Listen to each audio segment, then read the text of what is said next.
نے یہ لقبہ دیا ہے۔ ایک تو اپنا صدقہ فطر جو ہے وہ عید الفطر کی نماز سے پہلے آپ نے ادا کرنا ہے۔ جس نے ادا نہیں کیا وہ کوشش کرے آج ہی ادا کر دے۔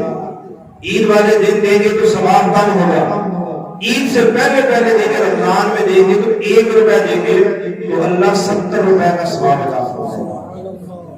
یہ بھی شیطان بے ایمان بندے کو بڑا دھوکہ دیتا ہے۔ اچھا عید کے دن دے دینا، اس سے پہلے دے دینا کہ چلے 100-200 دے گا تو 100-200 کا ثواب ہی ہوگا، اپنے علاقے کے نصاب کے حساب سے۔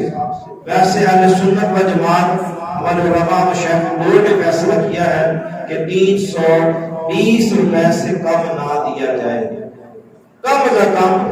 اگر آپ کے اللہ نے لاکھوں میں دولت دی ہے، میں اکثر اپنے بیانوں میں کہتا ہوں کہ نبی پاک صلی اللہ علیہ وسلم نے جو بھی دیے ہوں، کھجور بھی دی ہے، کشمش بھی دی ہے اور پنیر بھی دی ہے۔ گندم صرف یہ برصغیر پاک و ہند میں ہے، ہمارے علاقوں میں گندم ہے، باقی دنیا میں کہیں گندم نہیں ہے۔ جو کے حساب سے دیں، مارکیٹ میں جائیں، جو کا پتہ کریں، 2.5 کلو جو کے پیسے بنا دیں۔ کھجور کے حساب سے جس کی آمدن مہینہ لاکھوں میں ہے وہ کھجور کے حساب میں دے گا۔ یہ مسئلہ یاد رکھیے گا۔ وہ یہ 200-300 دے کے جان چھڑوائے گا تو جان نہیں چھوٹنی۔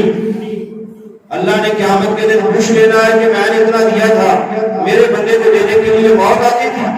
تو پھر فرمایا کہ اللہ رزق اس بندے سے چھین کے